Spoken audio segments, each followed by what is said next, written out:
People who have been banned from Disney. Why are you banned from Disney? I'm not the banned one, but I worked for Disney and was there for 2 bannings. One was a group of 3 Portuguese guys who decided that it would be cool to smack Donald Duck in the face when it was time to get their picture taken with him. The other time, it was glorious food and wine festival at Epcot, and 2 guys, after what appeared to be the full alcohol circuit around the World Showcase, took off their shirts and ran through the mini maze garden in France.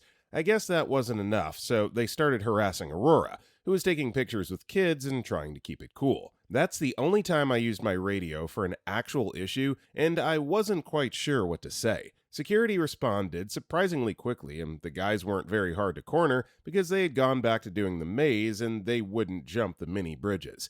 Both of those stories ended in lifetime bans, and the Donald Duck whackers actually had charges pressed against them, I believe. Next story. For years, it was tradition for a high school grad night to be held at Disneyland. Apparently, the park would be kept open later than usual for a number of schools around Southern California to let their seniors frolic around. Just like any prom or school event, you had your gaggle of teens that would sneak, or attempt to sneak, in alcohol, drugs, etc. A few particularly rowdy seniors from my high school somehow managed to smuggle some cocaine into the happiest place on earth. After doing some lines in a bathroom, they decided that the absolute best next move would be to go explore Tom Sawyer's Island. Only problem was that the attraction was closed and no ferries or canoes were making the trip to the island. The solution? Simply jump into the river and swim across. The adventures of Coke Sawyers landed us a lifetime ban. We've been holding our grad nights at Dave & Buster's ever since. Extreme downgrade. So I do want to piggyback on this one because I myself had my grad night at Disneyland many years ago. And yeah, just having that many teenagers unsupervised in one space, silly things are going to happen, and I had some classmates get banned from Disneyland for getting out of the boat on the Pirates of the Caribbean ride and going and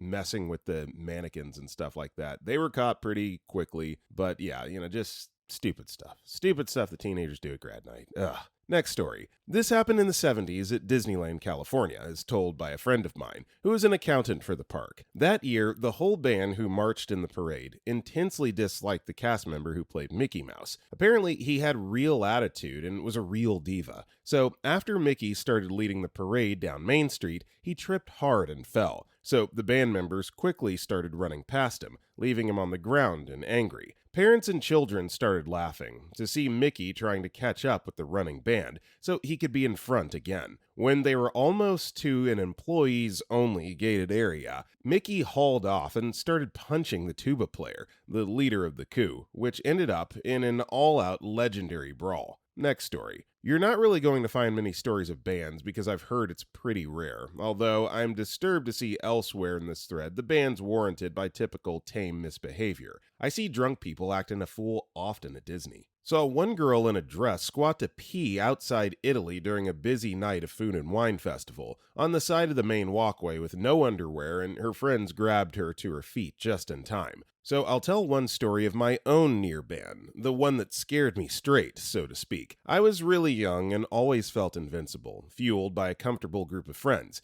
We lived in Orlando, and a few of my friends worked parking at MGM. Their manager had become a pretty good friend too, and he was already a veteran, dispensing some awesome behind-the-scenes knowledge. Some locals despise Disney, and others revere Disney days as sacred, like a pilgrimage to a holy land. We were the latter, and I can't fully describe the euphoria of waking up hours ahead of a normal college morning routine on a bright and crisp Central Florida morning to spend an entire day across town with close friends. Here's a place that many in the world dream of visiting. A simulacrum of decades of global and timeless fantasy construction, just as magical to insiders as it is to the Brazilians who save their USDs and spend years obtaining visas. Our Disney days usually began at MGM to get passed in by our manager friends' Gold Pass. The friends who worked at the park used their own Silver Pass. Then we'd move on to Magic Kingdom and end the night at Epcot. One of these Disney days, I chose to break the fourth wall and venture into the underbelly of the hyper-real. the fabled underground tunnel system of Magic Kingdom. For those who haven't heard, Disney World is built on a wetland like most of our beautiful essayed and pillaged state, and the gigantic Bay Lake outside Magic Kingdom is the result of a huge dredging project to dig up enough dirt necessary to keep MK above the water table. Inside the dirt mound, an elaborate tunnel system was created to serve as the backlot,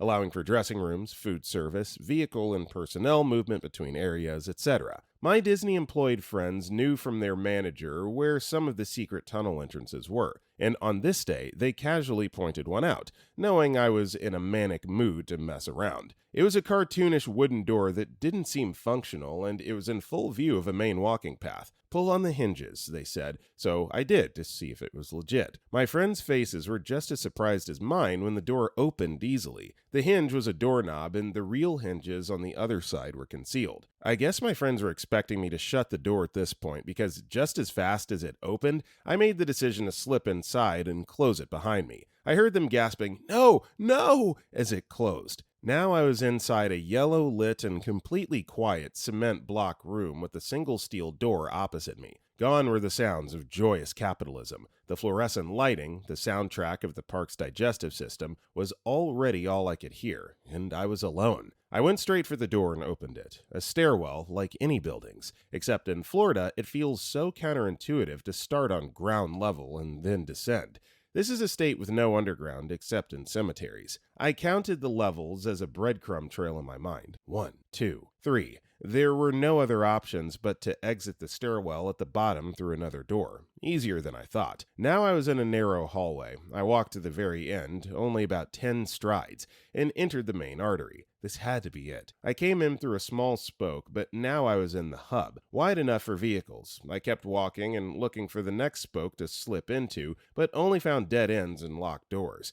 Now I was getting nervous I'd never find my way back out. What if all those crucial doors had locked behind me? I began to develop my tale of ignorance. Where am I? I'm trying to find my family. Is this the right way to get to Tomorrowland? Or maybe I'd fall back on my foolproof ESL method of repeating Switzerland and sorry while smiling and shrugging. I'm getting deeper into the heart of this park and really alarmed that I hadn't seen a soul. Any minute now, I thought. I also hadn't found a side door. Suddenly, it happened. I was face to face with 3 employees, and they were managers. The managers wear the suits. At first, I kept my confident and purposeful pace, and they kept theirs, laughing and absorbed in their own conversation. We were headed straight for each other, and I thought I was home free. My hair did not conform to cast member standards, but I'm below average height, so maybe I could have been a minor actor. I convinced myself I was, as a survival mechanism. But then these 3 suits stopped dead in their tracks and stared at me. I took a few more steps to ignore it, but it became obvious the sham was over. Now I had stopped, and we were face to face. Mine was a Cheshire cat, and theirs was nervous terror, as if they'd never encountered an intruder or pondered what to do with me. Like their whole world was shattered with even more depth than this new place shattered mine. We stood in place for a few seconds, which in silence felt like a minute. I saw one react by reaching for a walkie-talkie. At Disney, this is like drawing down on someone at the OK Corral. So, still charmingly smirking, I turned around and ran. I ran so fast, the dim fluorescent lighting blurred like that 90s tunnel racer into O game on PlayStation. I've not run faster to this day. This is when the adrenaline triggered. I did not want to be banned for life from Disney. I didn't even want to be kicked out for the day. I ran and ran, praying that I'd find the right corridor. If I turned down the wrong one, I'd lose precious time. I didn't even know if I was being chased, but prudently assumed the whole cavalry on electric carts was within reach at my back. Walking in exploration and running in return are so extremely opposed. But the ghost of Walt Disney's cryogenically frozen body must have assisted me because I found the right corridor. I turned the corner and booked it for the door. Unlocked! Now I was back in the stairwell, up 3 flights, through the door, down the room to the other door, and wham! I'm struck by the bright sun and loud clamor of the tourist crowd. I slammed the fake Snow White style door behind me and looked around in a frenzy. My friends were right there, having waited. In this moment, I felt a paradigm shift so great it was as if I had time traveled. And I had. I exited a portal into a false reality. But the modern world, with its laws and consequences, was still moving below, and the shapeshifters were about to either barrel out of the portal behind me or blindside me from any angle. My friends barely had a chance to meet my crazy eyes and asked WTF before I said, "Meet me at the gate," and ran directly into the thickest crowd I could find. I stowed away from crowd to crowd, and whenever I was alone, I'd sit on a bench or face a wall and pretend to lean over to tie my shoe. Outside the gate, my group reassembled, and I explained the adventure. We headed to Epcot. I didn't feel like a fugitive outside of Magic Kingdom that day, and apparently I wasn't. Or perhaps it was extreme luck and a bad visual description that prevented me from being banned from life from one of my favorite hangout spots. Next story. Not my ban, but a ban I witnessed. I work front desk at one of the Disney resorts, refraining from identifying which one for anonymity's sake, but I will say it's not one of the deluxe resorts.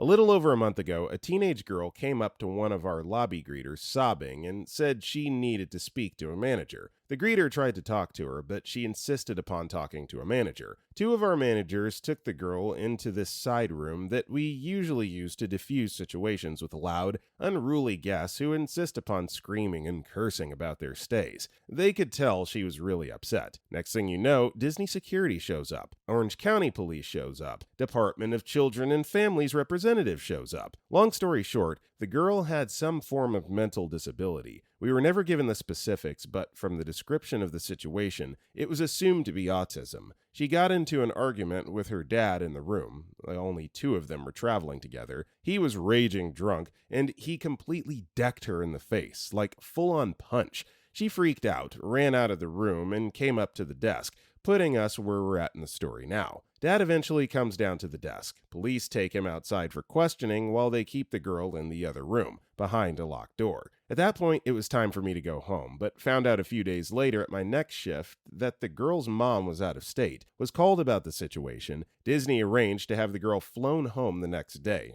Female DCF rep supervised in a room for the night, and Dad was arrested and trespassed from property and issued a lifetime ban. Some sneaky cast member I work with had gotten the family's last name, creeped on their hotel reservation, and discovered the dad had been regularly visiting the pool bar and buying bottled booze from the hotel gift shop every night. Yay, alcohol and anger, what a good mix. Apparently, Dad also made excuses like the daughter provoked him by hitting him first. Granted, she was like 14, so he was just a drunk idiot. You ever wonder why they don't sell alcohol in the Magic Kingdom? Well, with the now exception of Be Our Guest. Prime example. People get stressed out and lose their effing crap on Disney vacations. I've dealt with some absolutely insane people, so the fact that this happened at Disney Resort doesn't surprise me at all. What surprises me is that this crap doesn't happen more often. Yeah, I completely agree with this last paragraph. There's just something in the water at Disney. Family vacations, or if it's just like you and one other person, inevitably, if you're there long enough, you are going to lose your patience and just have like these internal blow-ups with the people that you go with. So you throw alcohol into the mix and wild stuff happens. Next story. Not banned myself, but I'm pretty sure a couple of my friends are. It was 1995. A friend showed up with a half-pound of cheap weed. We decided it would be a great idea to head to Disneyland. The hour-long drive was spent hotboxing in a Chevy Suburban. We get to the park and hit a couple rides. We take a ride on the Haunted Mansion. I'm in the front of our group. I get off and a large cadre of Disney security are waiting there for our group. We're summarily escorted to the backstage area and taken to Disney jail. One by one, they start questioning us. They get about 4 in and must have given up at that point, as they just round us all up and walk us to the front gate. As it turns out, the two that did smoke on the ride had a brief moment of clarity upon exiting the ride and handed the pot off to a third who walked out a different direction. They couldn't find any drugs, so they just kicked us all out. Next story. So, unfortunately, this isn't me, but my uncle has a lifetime ban, or at least I'm assuming he does. My mom and her brother are not close, so my knowledge of the incident is a bit hazy. Anyway, in the late 70s, my mom and her family go to Disney with a couple of their friends and their families. Apparently, her brother, some of his friends, and possibly some additional Disney delinquents went on the Pirates of the Caribbean ride, got out of the boat, and set off firecrackers. They probably could have gotten away with the noise since there are fake gunshots as part of the experience, and everyone in their boat was in on it. But apparently, this was in the early days of security cameras, so sure enough, when the ragtag bunch got off the ride, they were all swiftly picked up by security. I think my grandparents demanded proof, and they were shown the footage of him getting out of the boat. So yeah, not sure when the lifetime ban became a thing, but I'm assuming he's no longer allowed back. My mom likes to claim that he was the reason there was an announcement at the beginning of your ride to stay in your boat. Apparently they didn't say that before. Edit. I'm surprised that there are people who aren't aware that the Pirates of the Caribbean movie is actually based off the ride at Disney. The ride was created in 1967. Next story. I bought a pass in full just over a year back, and enjoyed it for a few months. I had gone enough for it to pay for itself. I was enjoying having a pass again. Then, about 4 months after buying the pass, I got an email from Disney saying, "You owe $44 for your pass."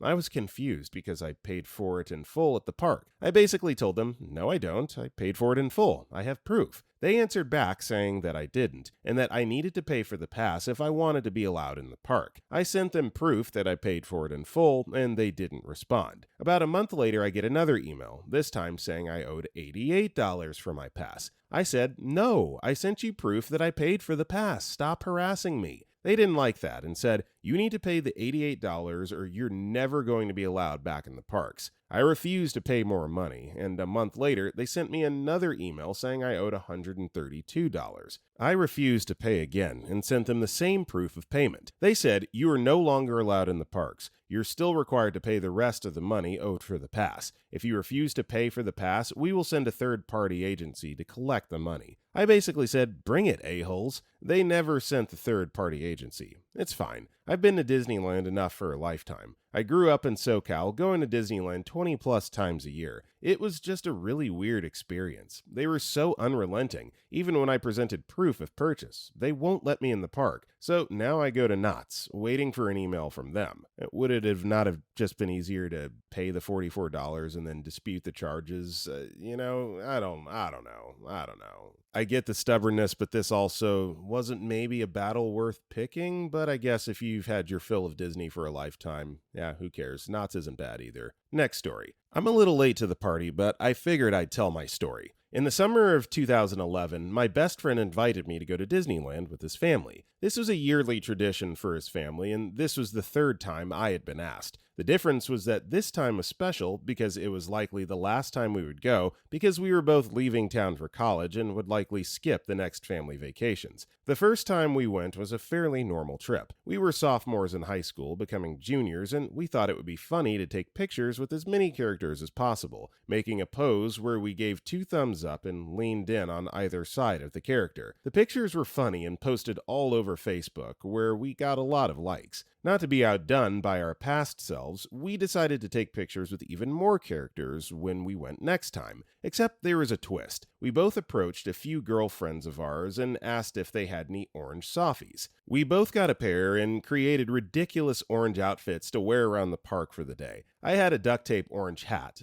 long-sleeved orange shirt, orange short shorts, long orange socks, and duct tape orange Iverson basketball sneakers. My friend dressed similarly. We walked around the park all day long, getting hollers and girls talking to us. Was great for a couple high school kids going into junior year. A few park employees asked if we were Dutch. I guess the Dutch are weird. The third time was the time we got banned. We went to the park dressed in root suits we had bought. For those who don't know, they're full-body elastic suits. Mine was bright pink and my friend's sky blue. We had taken every precaution to be unoffensive. We put band-aids over our nipples, taped our privates between our legs, and were generally PG after we got ready. Getting into the park was a non-issue. People were laughing, we got pictures with guests and characters alike. The only thing we had to do was keep our faces revealed. We decided to do our personal tradition at Disneyland and take a picture at Space Mountain. We knew where the cameras were by the feel of the roller coaster, so we always took hilarious pictures pictures to put on Facebook to show people. Well, we got one trip on the ride and took a glorious picture. Afterwards, 2 security guards stopped us and asked us what we were doing. We said we just got off Space Mountain, and he scoffed at us and said, "That's not what I mean. You're what, 14? 13? We answered, I'm 18 and he's 17. The guard continued this line of questioning for a while before telling us we weren't welcome in the park. They took down our driver's license information and escorted us out through the back of the park. Really cool, telling us we weren't welcome back. So that's how I got banned from Disneyland before I went to college.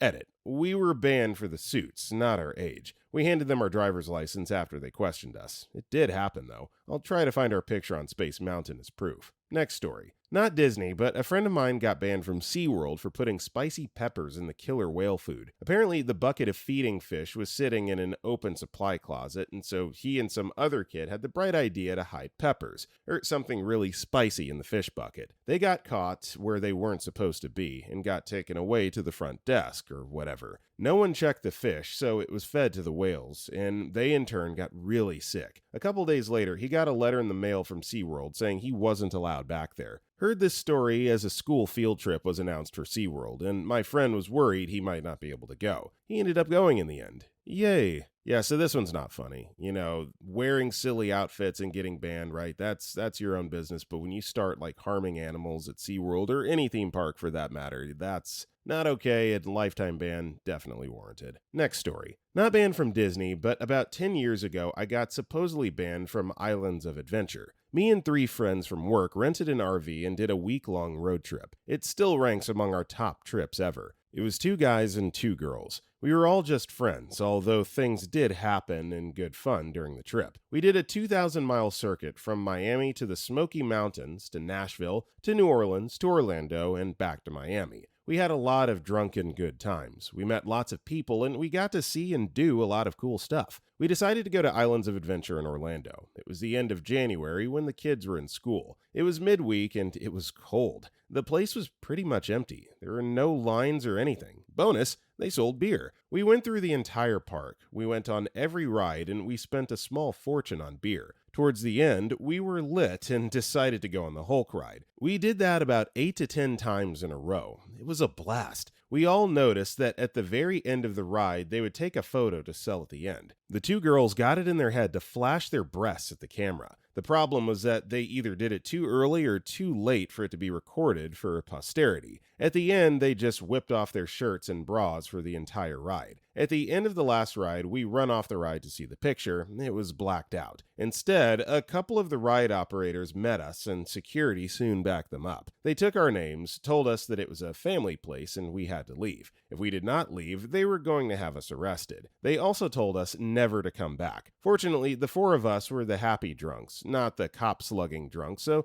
we giggled and laughed as we were escorted out the park. I went back a few years later, used my credit card, showed my ID, and they let me in no problem. So I think the ban was more of a threat and not permanent. Next story. I have a friend who went to Disney World in Orlando, Florida a few summers ago. For craps and giggles, he flipped off the camera on the biggest slope of the ride he was on. Due to no line, he was able to ride the same ride repeatedly without having to get up. The ride began with a slight rise, then a complete turnaround to the first slope. The turnaround was situated directly over the booth that displays and sells your photos after the ride. After a few passes, flipping off the camera, the guy in the booth started yelling up at him to stop as the ride would pass by. F the police. He flipped the camera off even harder. This happened a handful of times until he decided to get off, somehow thinking very little about what he'd been doing. On his way through the ride's exit, the man at the booth pointed him out, and 2 security guards escorted him out of the park and told him never to come back. Next story. I probably would have been banned or taken off the grounds had the cast members known what had happened on my 21st birthday. So for my 21st, I decided to fly down to Disney World and your Epcot through the Drink Around the World challenge.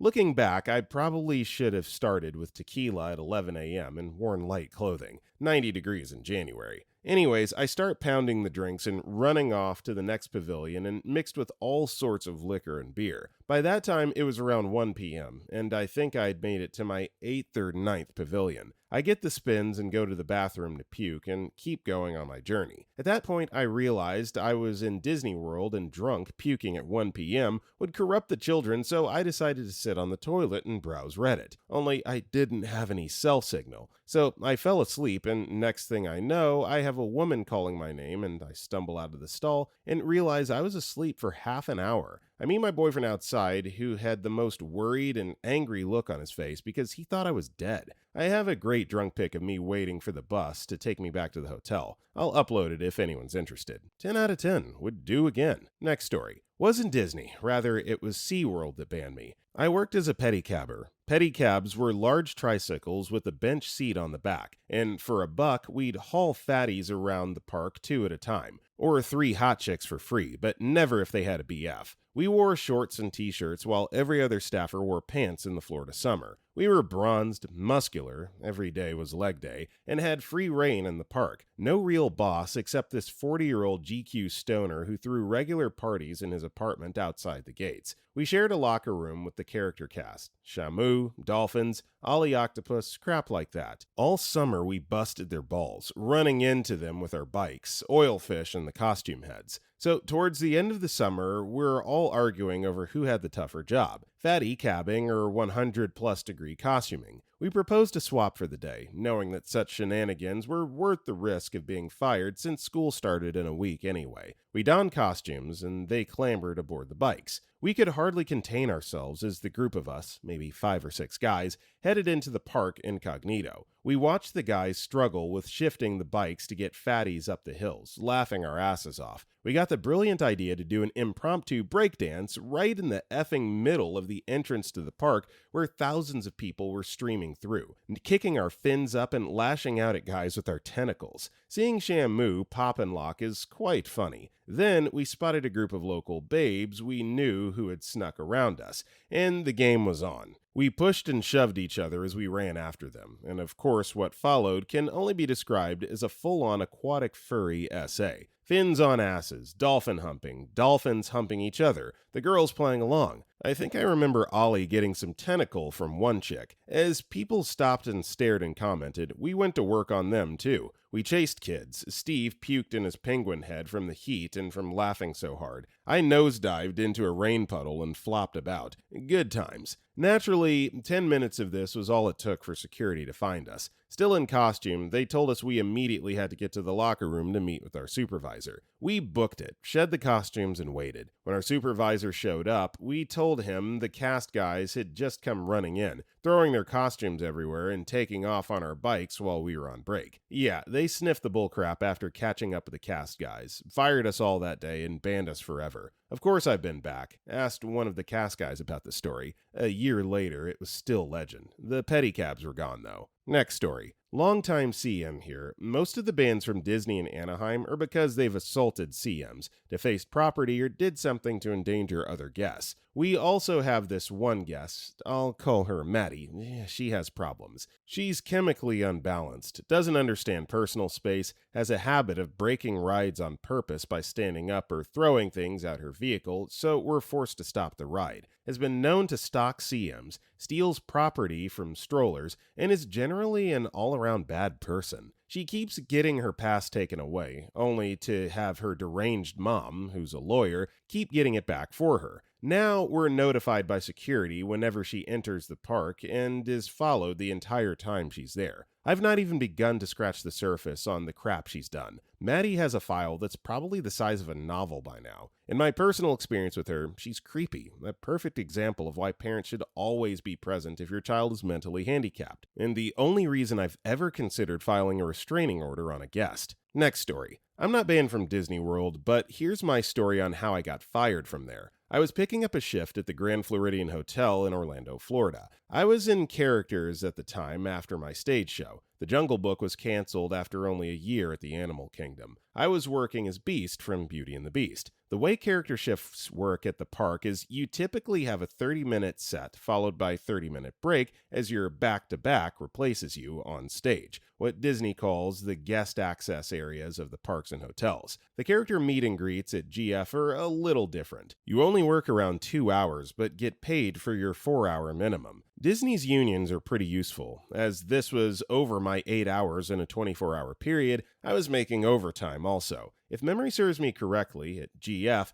we would work 2 30-minute sets and then we're off work. The greeter is responsible for the breaks and letting the actors know when they are. A little background on the Beast costume. First, I would put on my leg pads, think football pants with pillows on them, over my basics, company-issued short shorts and a t-shirt. Then I would put on the tail that's strapped around my waist. If your little bastards pulled Beast's tail, don't be surprised if he has them removed from the location. Crap hurts. Bad. Next, I'd put on the furry feet, then furry gloves. Last, someone would help me lift the 30-pound plexiglass plus foam plus fur head. No, there's no fan or cooling system inside. The process itself took a good 5 to 7 minutes, and was the hottest costume I ever wore there. This includes Tuxedo Goofy and Launchpad McQuack. Flash forward to my set that got me fired. Since the Beast's lumbering tail and limited vision, you see through the mesh on his nose and his actual eyes, makes going table to table inside the dining hall an impossibility, Beast spent his time roaming the hallway and peeking in on the diners to check on Belle, who I was dating at the time IRL. This time, however, my bell was not working and no one bothered to tell me it was break time. Everyone cozied in the break room, got their water, changed shirts, and were enjoying the free delicious snacks the serving staff would sometimes sneak us. I noticed the set was unbearably long and I was feeling a bit woozy from sweating so much. Did I mention how hot this costume was? I looked around for the greeter, this dumb gay guy named Mark, but he and the characters were nowhere to be found. I was furious, sweaty, possibly heat-stroking, delirious from dehydration, and just a little upset that I had been forgotten. I stormed off set up to the break room, discovering along the way I had been on set nearly an hour. The only way to get the Beast head off by yourself is to bend completely over and wiggle out. We were told not to do this because it can damage the 100K plus handmade head, but I didn't care. After I worked my way free,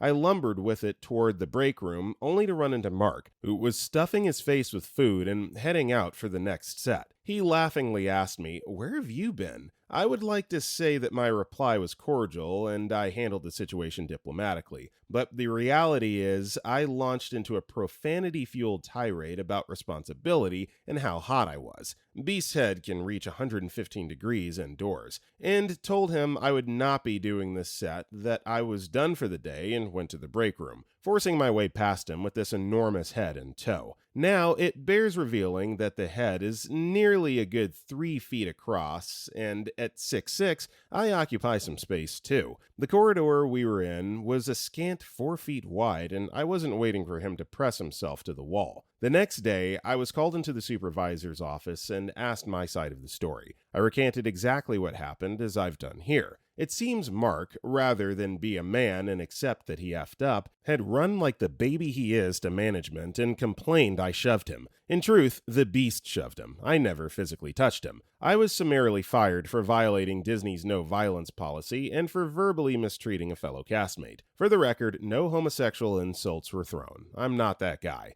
I still am allowed to return to Disney, though. I went to work at Jaws at Universal Studios and have never had as fun a job as I did there. Oddly, that ride is also no longer there. Next story. Oh god, I need to see that pic. My sister, 22, got hammered at the dueling piano bar with my parents. They had gone to get a Build-A-Bear dinosaur for my mom earlier in the day, and my sister was still carrying it around in its special box after drinking. Now, she already looks like she's 14 to 15, and she's stumbling and weaving and sloppily singing down the walkways between the Disney resorts. My parents were just a few feet behind her and supervising, but recording it for posterity and laughing. To be fair, she's a really funny drunk. Apparently, a lot of people assumed they had gotten this young girl drunk and were terrible people because she got rushed by security and ID'd before they realized she was a grown-ass woman who had bought her own drinks. Yet we all have that one friend that looks like they're 10 years younger than everybody else, but they're actually the oldest and most mature. Funny. Next story. Not me, but I was there. In 1997, my husband and I spent 10 wonderful days at Disney World. I was pregnant with my first child, so I only went on mild rides. We went on Pirates of the Caribbean quite a few times. One time, a group of very noisy, British teenage males rode with us. They were generally loud and obnoxious in the line, not as bad as when we got on the ride. They started swearing and singing at the top of their voices. Then they started trying to shake the boat and push each other off. I was afraid that they would tip the boat over. My husband told them to knock it off, but they just laughed. All of a sudden, the monitors came on, and it was a cast member on the video warning them to knock it off, that they had observed their behavior and would stop the ride and escort them if they did not settle down. As soon as the ride stopped, the whole group bolted, but there was a bunch of security people at the end, and they caught quite a few. I think maybe 2 got away. My husband asked what would happen to them, and he said the group would be escorted out and banned from the property. We then were escorted back to the front of the line with the rest of the people who witnessed this, and we got to ride again without waiting. Not very exciting, but I thought I would share. Next story. I was banned for 1 year from working for the company, specifically the networks, ABC, ESPN, etc. TLDR, I was screwed over by 2 of my bosses. I was a freelancer on the .com video production side. I had worked with this unit for about 2 years, and overall with the company on various shows for about 6 years. I worked off and on, as I had other consistent gigs that came up through the year, but nothing I could have done for a full 48 to 50 weeks a year. But when I was there, I was generally there full-time for no less than 4 weeks per stint. Apparently, rules for freelancers were changing with the company, and due to the amount I was working, I was being put into a predicament. They were going to cut my hours to 30 per week and lower my rate by $20 an hour. In other words, it was a massive pay cut, and the hours I would have been forced to work would have precluded me from taking other work. And because this was now a staff job, I would have had to go through the process of actually applying for it. Because of my tenure, the job was mine to have. I simply had to fill out the forms and it was mine. So my 2 bosses, let's call them Lisa and Rachel, devised a plan. They needed me, and they had more than enough work for me to do, but they understood that I couldn't do it for that money. Our unit had a capped number of staff employees that we could have, so I was told, and due to this change, they were going to have to lay off a few of them to fit the cap. So in the plan, I applied and got the job, which bumped their cap number to fit me. But then I turned down the job when offered, which allowed them to hire one of the junior freelancers as staff, and then they would hire me freelance at my normal rate. Turns out, no. By declining the job, I had effectively banned myself from working for any television unit within Disney for 1 year. My bosses claimed ignorance, and Rachel, the executive producer, never even had the balls to give me a call and say, "Hey, I'm sorry about this." Things you don't think about when it's 2009 to 2010. The economy is bad, and there weren't a lot of TV jobs during that time. Fast forward 4 years, and I've been working 3 years straight with the same production company, and I've heard that Rachel and Lisa have been out of work for about the last 2 years when our entire unit was moved to a new city. Pseudo-justice. Next story. It started out when I entered the park with a park hopper ticket and started off with the Drink Around the World challenge. When I was standing in line for that little boat ride where they show you the hydroponic gardens and fish factories, this little foreign baby was staring at me with a weird look on his face. Suddenly, he projectile vomited, grazing me, which caused me to jump a bit. The mother spins about and starts screaming at me in what I think might have been Malaysian, and starts taking swings at me. Security comes up and asks what's going on. I tell him that the foreign baby puked on me and the mother was going crazy trying to attack me. The other people in the line back me up, and security escorts the crazy foreign puke baby lady out. I get pissed off and yell at the Disney security people about how I was attacked and puked on, so one of their customer service managers got me a free shirt, a plastic bag to carry my foreign baby puke shirt, and they edit my ticket in the computer and turn it into a 3-day ticket. Satisfied with the resolution, I decide to stick around and keep drinking. So I finish the ride and drink a little more around the world and start to get the beer munchies. I started craving those giant turkey legs they have in the Magic Kingdom, so I hop on the monorail over there. Sweating and profusely drunk, other passengers shift uncomfortably away from me. After chowing down on the giant turkey leg, I decide to go on Pirates of the Caribbean, and the valets take one look at my drunk, hairy arse and decide to put me alone on a boat with a teenage couple that looked equally undesirable.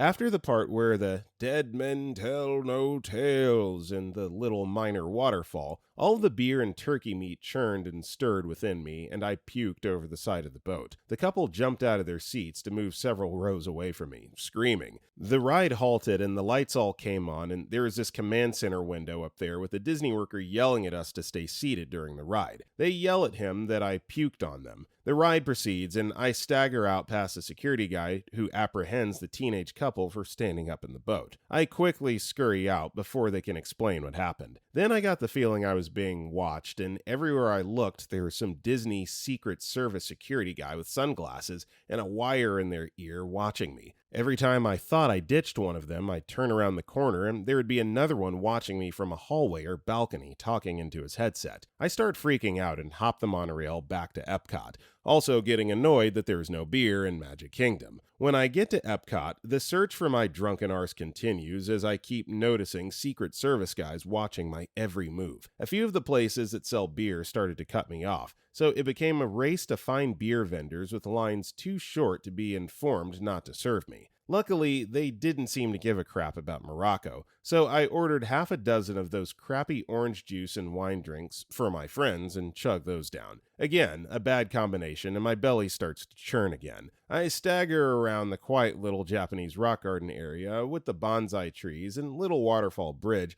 and sneak a puke in the corner where a staff door was. The door started to open so quickly I noped out of the corner and went back into the Japanese shop and blended in with the browsing people. I hear some grumbling and a janitor is cleaning up my orange wine puke and some security guys pacing around looking for the culprit. I order a few Sapporos, which makes me happy since they're the best quality and price drink in the whole park. Since Sapporos are expensive anyway, if you're going to get a $6 beer, might as well make it a Sapporo. Anyhow, I jet over to Norway and manage to survive the backwards waterfall drop without puking. This is a major victory for me. To celebrate, I go to Mexico and order some of the most expensive nachos on earth. They were just like regular nachos, but altogether, Disney charges like 75 cents per chip. I try to get some beers, but one of the Agent Smith Disney security guys is walking up to the counter to try and keep me from ordering. So I quickly pay for my order, sans beer, scarf down my Disney nachos in a drunken and disorderly state. The fireworks show began around midnight-ish and served as a perfect cover for buying beers, and I puked once more over the waterfall in Canada. Some family laughed their asses off as they entered the ride, which just turned out to be some lame video about how Canada is awesome and everybody else is a loser. Enraged at the family, I farted hard during the movie and snuck out the exit. The wife is hollering. The kids and the dad are laughing. The fireworks show is almost over, so I hightail it towards the exits to beat the crowd. There's a Disney security guy on the little golf cart trolleys for the parking lot, so I quickly cross the street before it gets there and stagger out towards my car in the parking lot. It took bloody forever to find my car as it was about 6 lots out and I was drunk. I finally find my car by using my alarm clicker as a homing beacon, following the beeps of my alarm alarming and disarming itself. Right when I open the door, I hear a splash and feel something wet spray my leg. Puke. Somebody puked right next to my car, so after getting puked on in the beginning of the day and puking horribly priced Disney drinks all over the park, the day ended ironically with one more splash of puke. I get in my car and listen to some Moon Sorrow while my buzz dies down, and I feel okay to drive. As I leave the park, I see 3 Disney security guys watching my car, staring at me. As I finally left, they were satisfied, said something into their headsets, and turned around to go back to the park, where I think they live. Anyhow, that was my big adventure of beer, anguish, and mini pukes. I think you'll find that drinking around the world is responsible for half this thread. Next story. I got banned from Canada and Epcot. We did a drinking around the world tour. We started in Mexico and continued in that direction. After completing most of the world, we decided to stop in England for a few beers. After a few hours of singing with the awesome piano lady, we had to finish the world tour. My buddy and I got to Canada and demanded to go on the ride. After being informed there's no ride, we concluded that the lady was lying to us because we were hammered. She informed us that we could watch the information video. We said, F that, and we went in search for the ride. In true operator fashion, we started our search all while drunkenly singing, "Oh Canada, our home and sacred land." That was the only part of the song we knew. We were abruptly discovered because we wandered backstage to the show. We were escorted to the entrance and told to never enter Canada again.